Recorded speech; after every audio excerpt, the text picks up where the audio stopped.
Good day mga ka-DIY. Punto ba tayo ng Batangas ngayon? Mag-i-install tayo na 24 volts sa 10,000 watts na SRNV solar power inverter. Yung mga tools natin, ito ready na.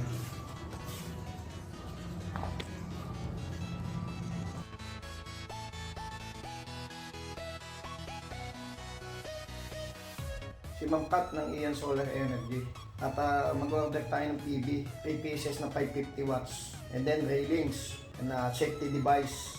Dito din natin kukunin nun sa Ian Solar.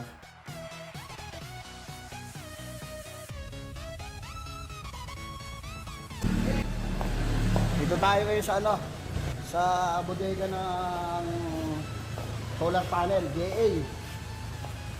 Jinko, meron din Jinko.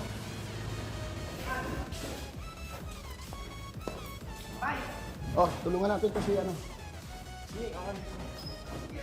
mga ka-solar, dito yung warehouse ng Ian Solar sa 7th Avenue. Pero yung physical store nila dito sa EDSA Caloocan. Ang Ian Solar Panel, 550 watts is 5,650 monocrystalline.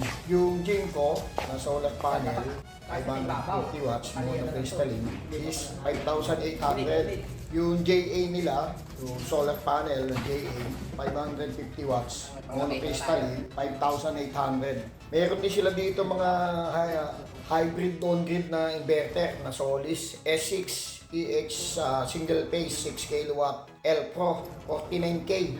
Ang price nito dati 56K eh.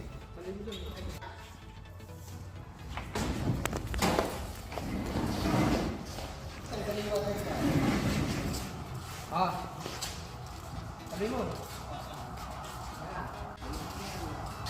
Meron din silang Solis S6 Series 6 EH single phase 8 kW L Pro hybrid on-grid 88K.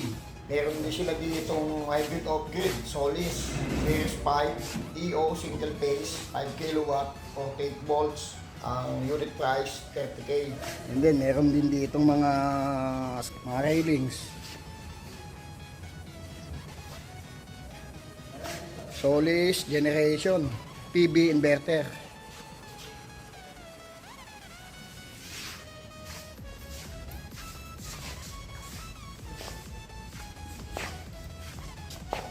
Yan, dapat kalsuan yan. Oo, baka mabasag eh. Kalsuan mo yan, yan. Rotary hammer. Yan, kalso mo pare. Kasi pilipit eh. Kayang-kaya ni Jolly yan. Yan. Dapat na siya.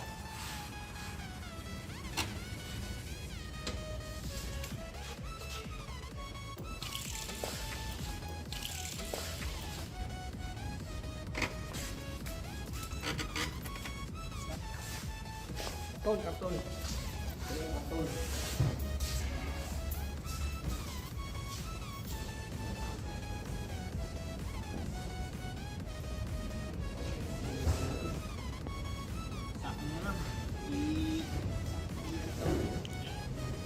Itandog.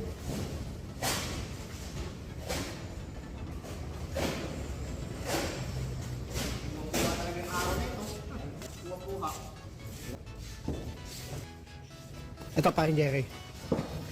Kailangan ng ano? Kailangan natin na. Oo. Karton na lang.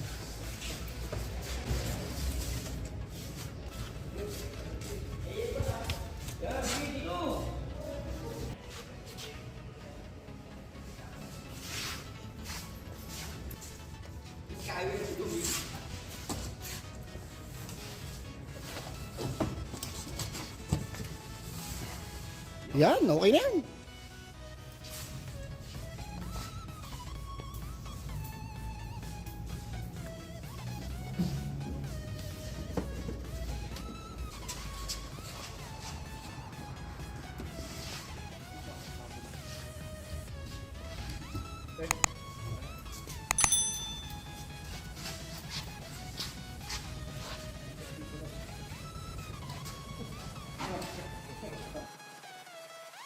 Yeah. Ila. Yeah.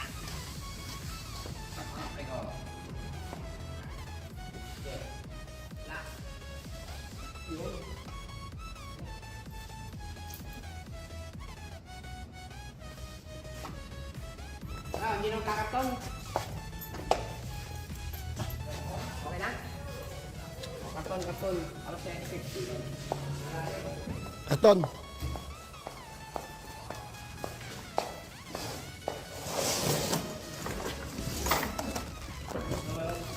Ayun na lang. Yung maganda yun, oh. Buwis eh.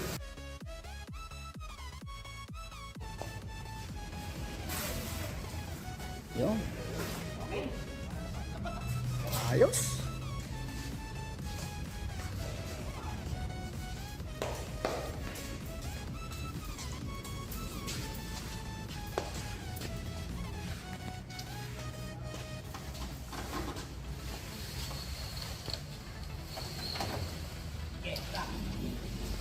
Okay.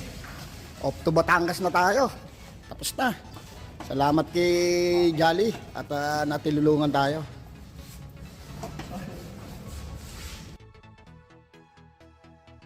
Masipag eh. Ito pare, saan natin lalagay ito?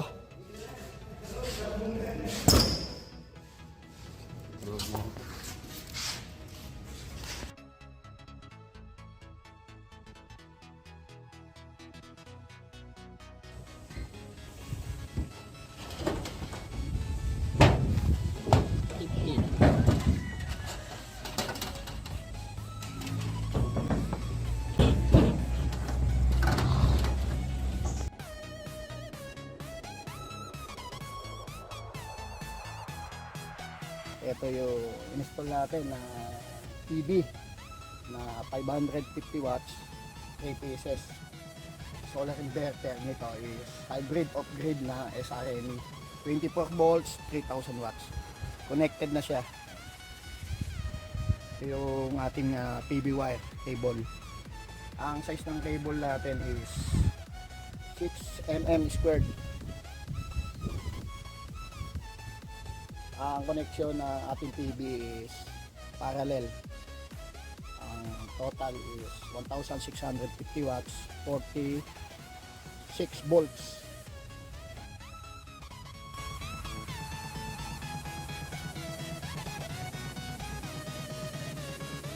Line to ground supply nito, di ba to? Line to ground dyan eh. Sa pala nito, nangangagat.